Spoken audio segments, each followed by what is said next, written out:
But for the Grace of God, a play by Dave Andrew.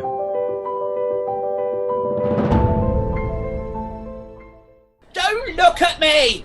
Go away! I'll smash your ugly face in!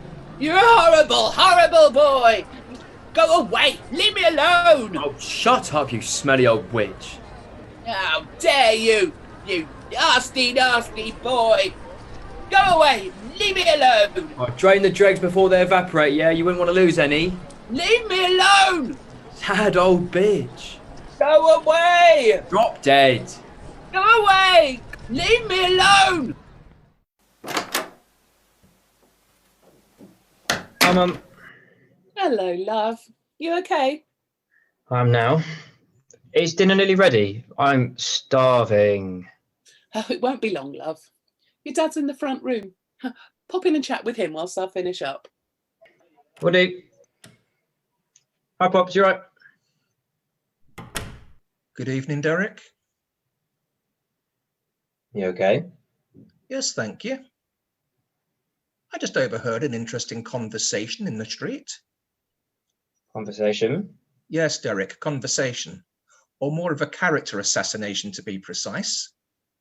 So, you met Eileen again, did you? Oh, you heard that, did you? Yes, I heard, as did everybody else in the street. What have I told you about getting involved with Eileen? I can't help it, Dad. She just winds me up. Because you allow her to. If you just ignore her like I've told you to, she would not wind you up. Just gets on my nerves. Why? Because she's different to you? Because she has a problem? Problem? I was putting it mildly. So what would you call it? I call it making poor choices. She can stop drinking if she wants to. She just doesn't want to. Oh, I was forgetting how much of a philosopher you are at 15 years of age. What? Look, just ignore her, okay? Walk past her without causing trouble. I try to. But she makes it impossible. She always has to have a go at everyone. And she stinks. That's as maybe. But I don't want to hear you shouting the odds in the street, especially when you're being so rude and nasty to another human being. Do you hear me? Can't somebody just move her on? Put her in a home or something? She is so embarrassing. I hate it when my mates come round and she's shouting and hollering at everyone. She lowers the tone. Screaming and shouting back at her does little to raise it, Derek. Are we talking about Eileen? Yeah? Well, you can't blame him, Ian. She's a bloody nuisance. You shouldn't be allowed to get away with it. The police should arrest her for causing a public nuisance. Arrest her? Seriously? Well, yes. That way she could be given the help she so clearly needs. She needs medical help, Wendy. Not to be locked up like some common criminal. I beg to differ. Derek, you're neither funny nor clever. Just leave her alone from now on. Bypass her and come home the back way if needs be. I'm sorry, but why should I have to alter my life for her? Why doesn't she move on? Because she's incapable of changing, Derek. You're not. Either ignore her or change your route. Bloody liberty. Derek! Oh, I'm sorry, Mum, but come on. Well, he does have a point, Ian. She causes so much trouble out there. Why should we be expected to modify our behaviour to accommodate her? Because we can, Wendy. She can't. Look, I know what she's like, and I know that she has a habit of upsetting people. But he's been brought up to be more respectful than this. I don't want to hear my son shouting in the street or being rude to anybody, despite the provocation. Oh, like I said, I can't help it when it comes to her. She just pushes my buttons. No. I don't want to hear, I can't help it. That's just excusing your bad behaviour and giving yourself license to continue using it. No. From now on, you ignore her despite the provocation. Is that clear? But Dad! Is that clear? Yes. Our family has a good reputation in this area, and your mother and I have worked hard to maintain that reputation. It only takes poor behaviour like this to ruin it completely. Besides, you're giving Eileen exactly what she wants by arguing with her. The sooner you ignore her, the sooner she'll stop bothering you, believe me. Just blot her out. Don't even look at her, okay? Just keep walking and don't react. Well, that won't be easy, Ian. Well, maybe not.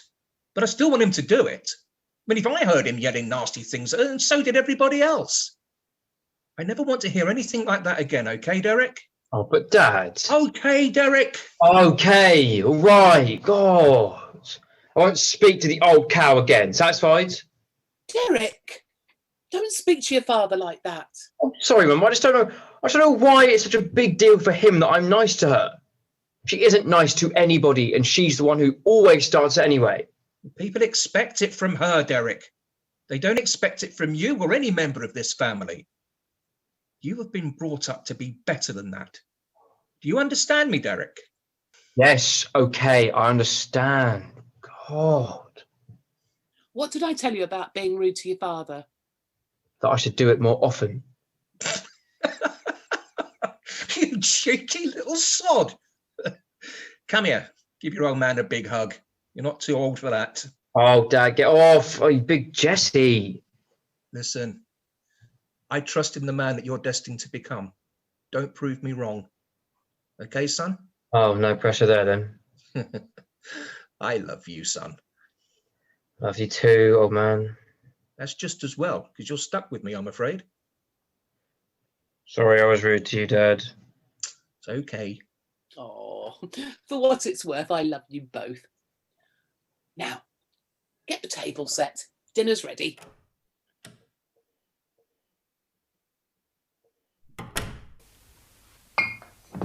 Dad, Mm-hmm. why is it so important to you what other people think of us? Because it matters what people think, Derek. It makes a difference. It's much better to be liked by people than hated by them, and you never know when you may need a friend. Life's so very unpredictable, and this world can be such a cold and lonely place if you have no friends or anybody to care for you. You're talking about Eileen again. No, not specifically. There are so many Eileens out there, each of them alone and unloved. Well, you can see why. Who'd want to get close to someone like her? She's not a nice person.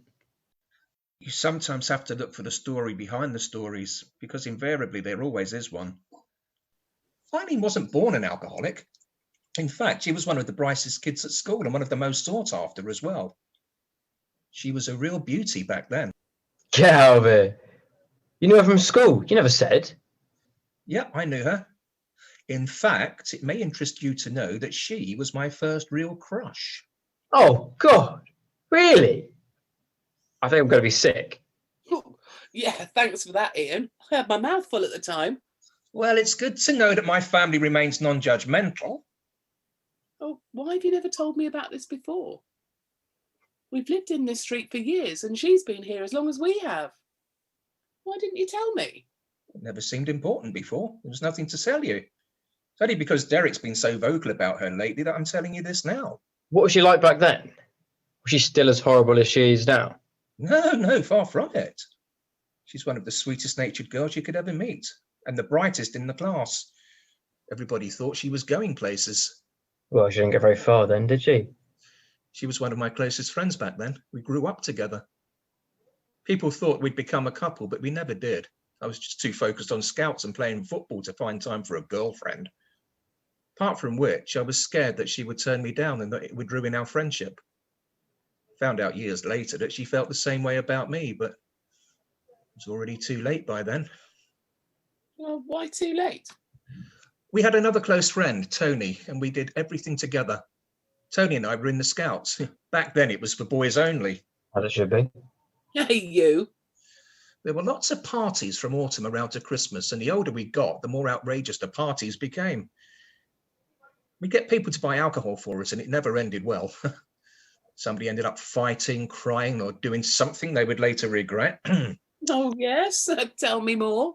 Fortunately, I was one of the more conservative partygoers. I didn't indulge myself too much. I knew I had to face my parents and try and explain myself. We always used to go to these things together until one weekend when Tony and I were away at scout camp. Eileen went by herself to a party and her whole life changed because of it. In what way? It was horrible what they did to that kid. A disgrace. Her drink was spiked and, well, let's just say that her impeccable reputation was shattered that night. Oh, my God. You mean? Yeah, that's exactly what I mean. You see, she was incapable of saying no. She didn't even know what was happening to her at the time. Oh, God. Poor kid.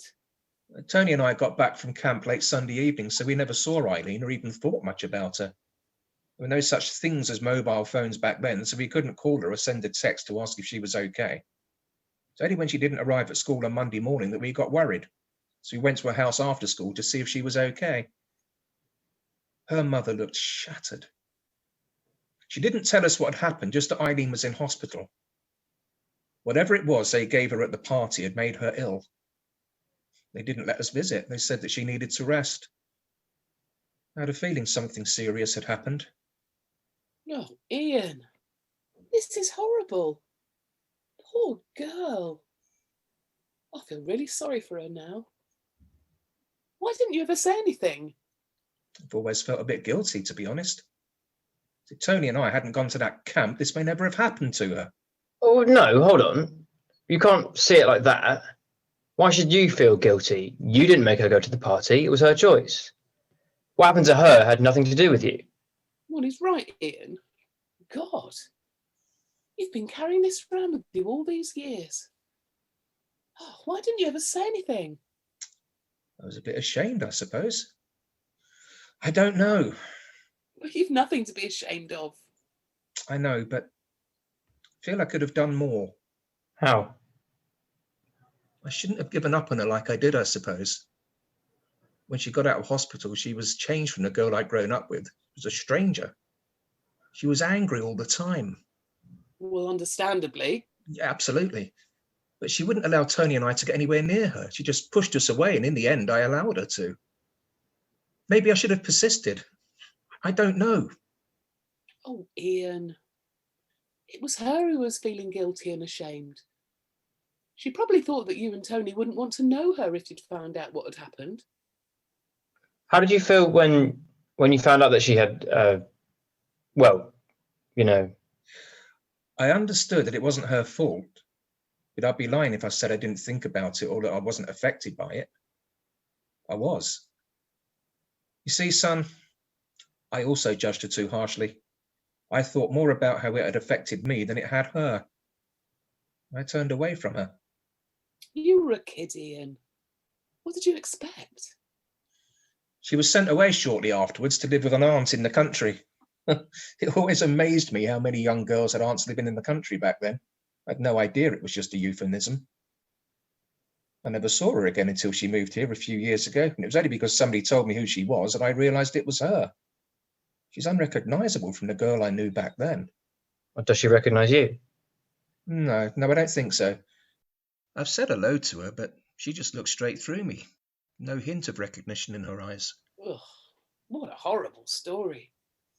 I'm not sure I want to eat this anymore. Well, I still think that she has a choice, and hers is to carry on drinking. Like, maybe people would be kinder to her if she stopped being horrible to them and took a bath. Has it ever occurred to you that she's just a scared, ill, and lonely woman? No, not really. My God. Even after hearing all of this, you still judge her as harshly. I'd hate to find myself in her place. What would you think of me? Well, that will never happen. You could never be like her. How do you know? I just know. You're my dad. You're better than she is. The problem with your father, Derek, is that he always looks for the best in everybody. I don't see looking for the best in people as a problem, actually. Oh, no, well, you know what I mean. There but for the grace of God go any one of us, Wendy. What happened to her when she was a child was disgusting and evil. So sad. I'm not all that hungry anymore.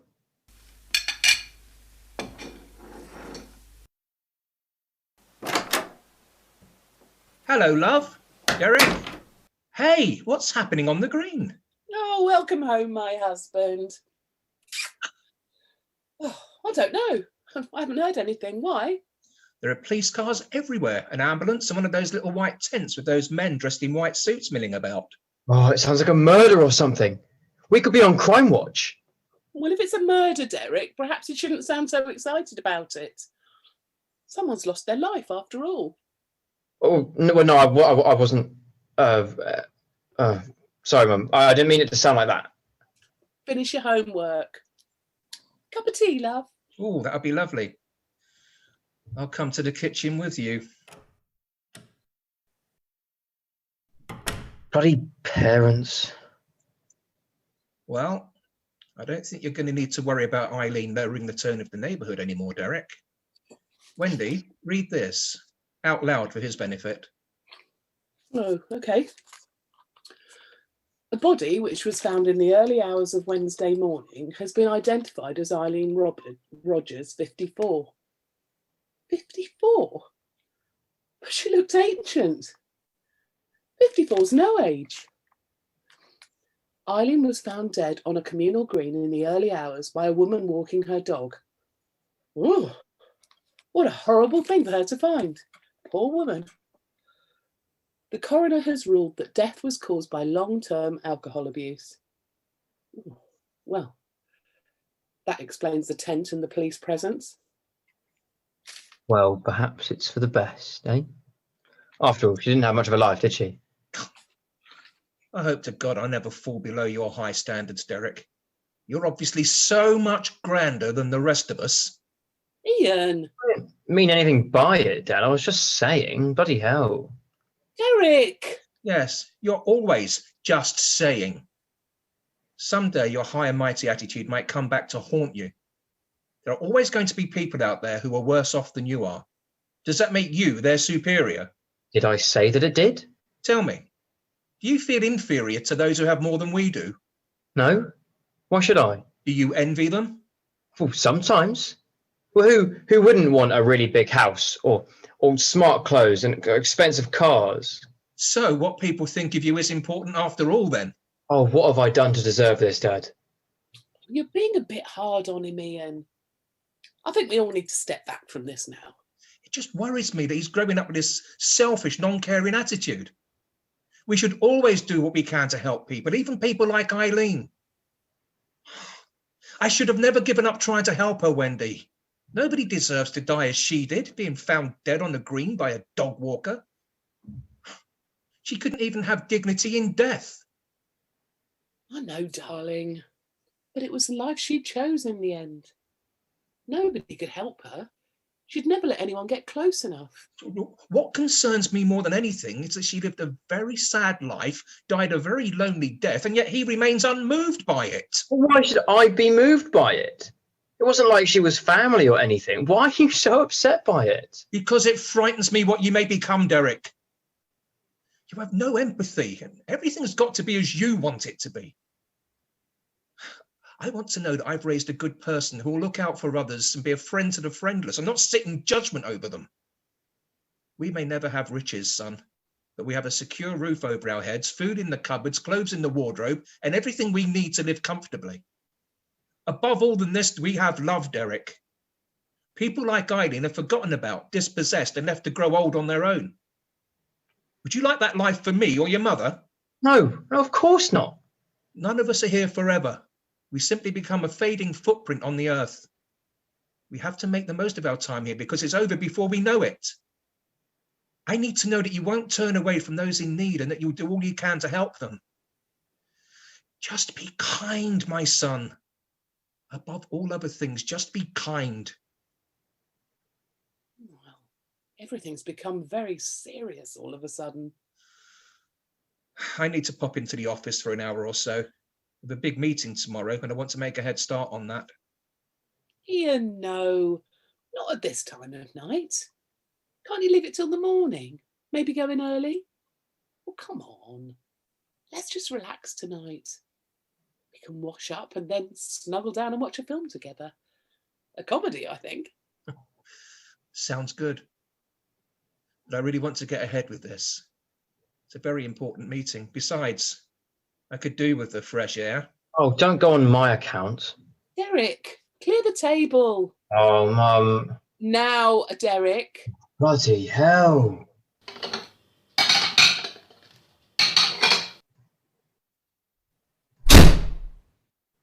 He's just at that age now, Ian. He'll grow out of it. Don't leave because of what was said tonight, please. I have no doubt that he'll grow to be a great man, better than I ever was. He's a spark in him that I never had. He gets that from you. Naturally. No, this whole meeting thing's on my mind now. It's a big one, Wendy. It could decide the future of the company, certainly my role in it. I want to make sure that I've done everything I possibly can to keep it going. Is it that serious then? Well, it could be. Hey, don't worry. We'll get by. We always will. We have each other and we've got our boy. What more do we need? Nothing, my love. We have it all. Oh, it be long. I love you, Wendy. And that lump moping in the kitchen. Oh, he loves you too, but not as much as I do. Hey, that film idea was great. How about we go to the pictures tomorrow evening? Have a bite to eat out as well. Make an evening of it. Oh, that sounds wonderful. Yes. Why don't you check the paper, see what films are on and pick one out for us? I'll be back soon. See you later, sweetheart. I'll be waiting. Oh, who could that be? It's the middle of the night.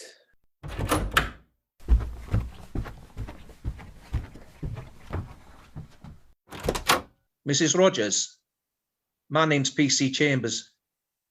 May I please come in? Oh, no. No. Well, that's the last of them gone. I'll tidy up in the morning. I feel too shattered tonight. It's been a long day, Mum. I just wish that people would have left a bit sooner. Yeah, I know, love. But they all loved your dad too. They all needed to be here to remember him and pay their respects. I know it's true, but I still just refuse to believe that he will never be walking through that door again. That I will never see him again. I just can't. I know, my love. It seems too surreal to be true. Why did he have to go into the office that night? Why did this have to happen? It was just one of those awful things, Derek. There's no logic to it. No explanation. It was just a horrific accident which none of us could have planned for. It was my fault. No. If I had been rude to him that night, he would not have left. Now stop that, Derek. That simply isn't true. You can't think of it like that. This is not your fault. Do you hear me? This is not your fault. I was horrible to him, Mum. That's why he went back into work, because of me. No, he didn't. There was a very important meeting happening the following morning, which he needed to prepare for. He'd have gone back to work regardless of whether he knew and he had had crosswords or not. Come here. He was angry with me, Mum. And I'll never get the chance to tell him that I'm sorry and that I love him. His last thoughts of me were angry ones, and I have to live with that for the rest of my life. Oh, no. Shh, you're wrong. You could not be more wrong. Now listen to me. Listen. Your dad could not have loved you more than he did, okay?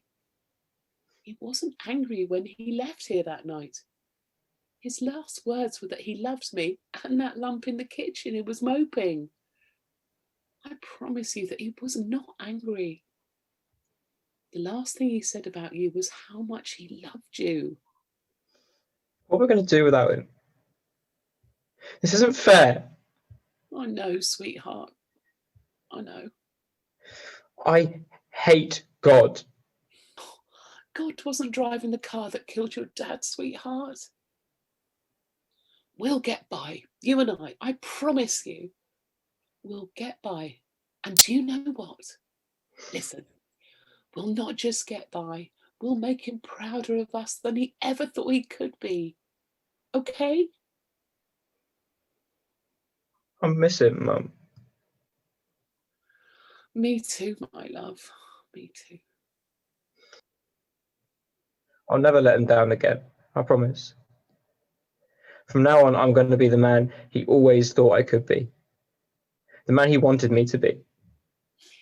Your dad always believed in you. He always knew that you grew up to be a great man one day. Think of him whenever you're feeling scared or anxious, and let his love guide you towards the right decision. Good night, my brave boy. Tomorrow we'll share some stories of the wonderful man who we both love and miss. Good night. Good night, Mum. Sleep well, Dad. I love you.